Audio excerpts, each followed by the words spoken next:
In today's video, we're diving into the world of questionable pew-pew choices.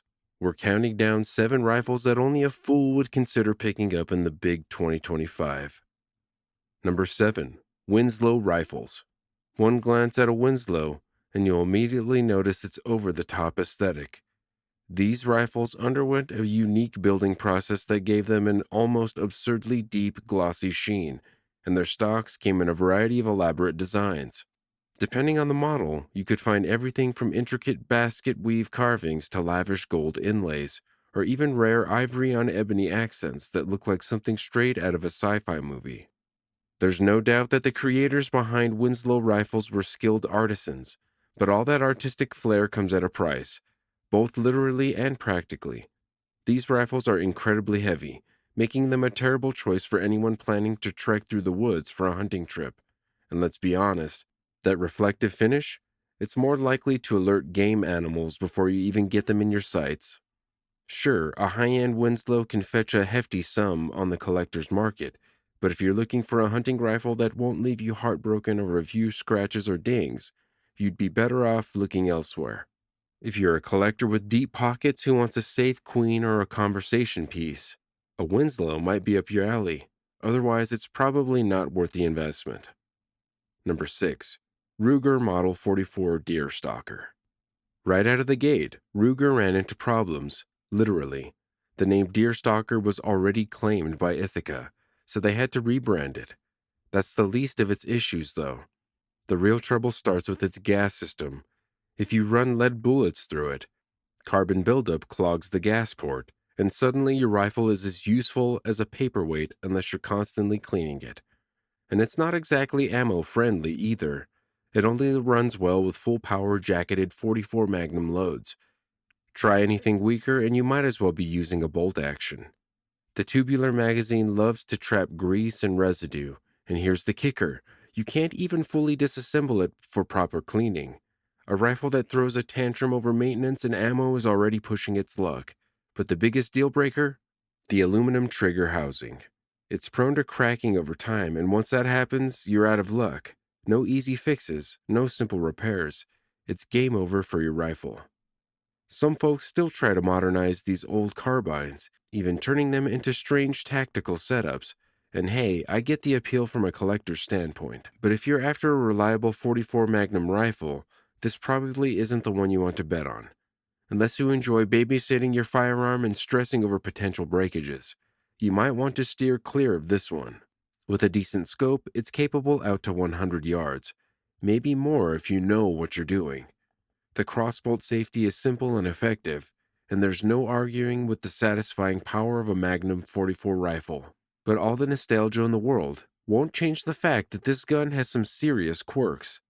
Today, well-kept models go for over $600, sometimes much more if they're in mint condition. That might make it tempting, but before you jump on one, ask yourself, do you want a rifle that demands constant cleaning and only eats one type of ammo? Number 5. SA-80. Launched in the mid-1980s, this bull-up rifle was meant to be a leap forward in British military arms. Instead, it quickly gained a reputation for being unreliable, fragile, and downright frustrating. Intended to replace the widely respected L1A1 self-loading rifle, the SA-80 had big shoes to fill. The L1A1 was tough, powerful, and, according to soldiers, practically indestructible. It was even known for doubling as a handy tool for opening beer bottles, a favorite feature among troops.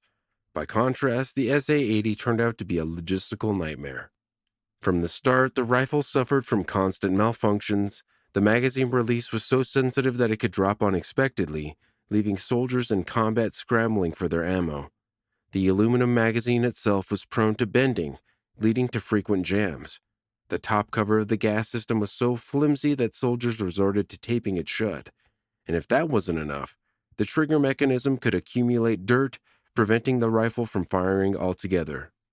Ergonomically, the SA-80 wasn't much better. The controls were stiff and awkward to use in a hurry.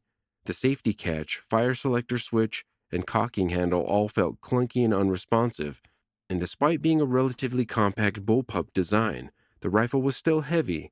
Lugging it around for extended periods quickly became a burden. During the Gulf War, the SA-80's flaws became impossible to ignore. Reports poured in about its failures in the field, with over 50 documented issues. The rifle was so sensitive to dirt and sand that a minor gust of wind could turn it into a useless hunk of metal. Even its bayonet system was unreliable. With attachments that snapped off under stress, the weapon was simply not combat ready. Initially, the British military downplayed these concerns. Instead of fixing the underlying problems, they adjusted how failure was defined, making the rifle seem more reliable on paper. But as complaints mounted, they had no choice but to act. In the late 1990s, the Ministry of Defense enlisted Heckler & Koch to overhaul the rifle, resulting in the L85A2 model.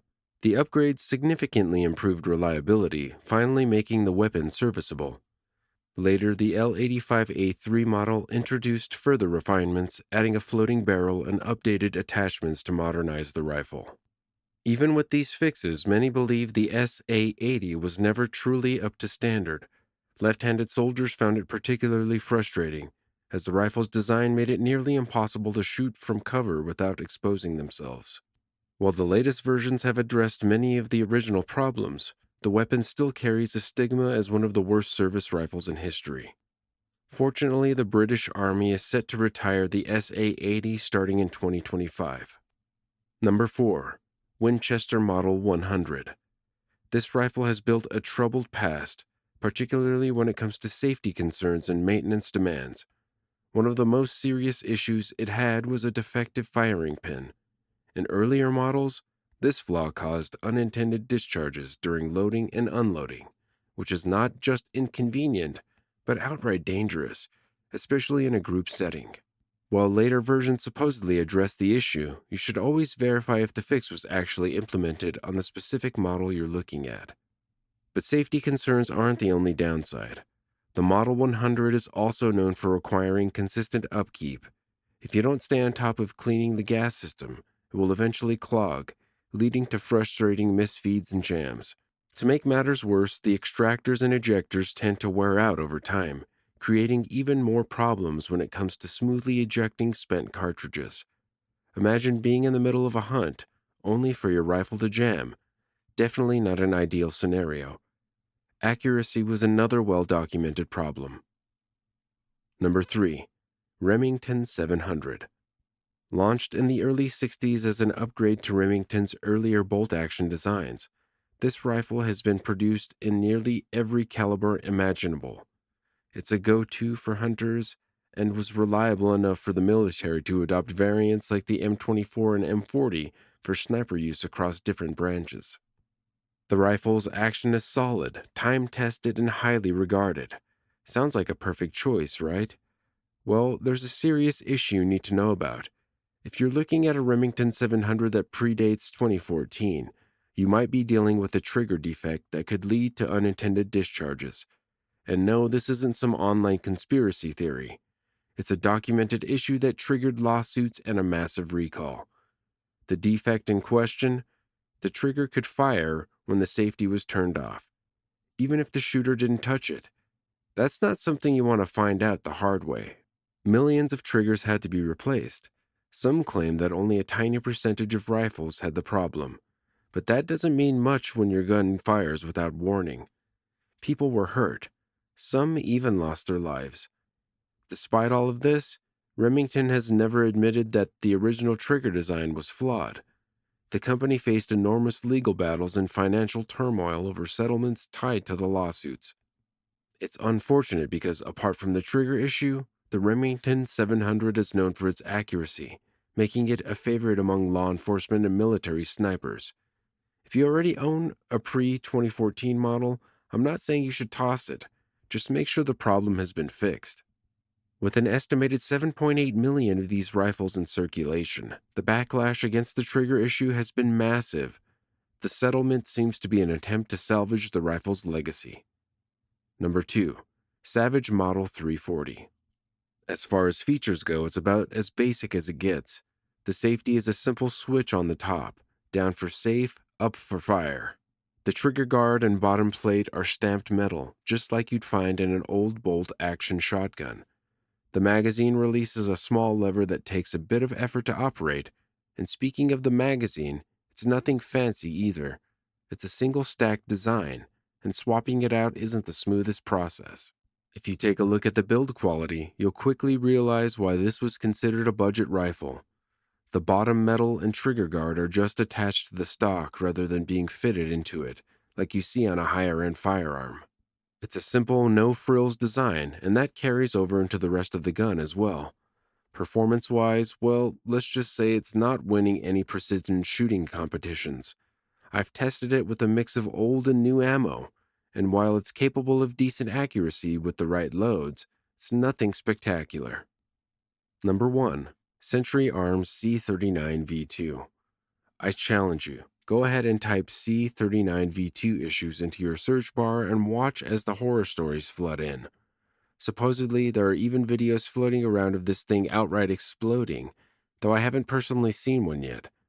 But still, it makes you wonder, how do you manage to mess up an AK, a platform literally designed to be idiot-proof? The legendary gunsmith Jim Fuller put it best: AKs are so well designed that even poorly made ones usually work. The MSRP on the C39V2 floats somewhere between $700 and $900, making it a mid-tier option in the AK market. It features a milled receiver, meaning the core structure is carved from a single block of 4140 steel. Compare that to a stamped receiver, which is formed from a thinner piece of sheet metal. If you're curious about the differences, check out the link in the description. I won't bore you with the technicalities here. First impressions, I have to admit, the external fit and finish looks surprisingly decent, but let's be real, this is an AK we're talking about. No one's here for aesthetics. That's a concern for AR-15 guys who spend more time at Sephora than they do at the range.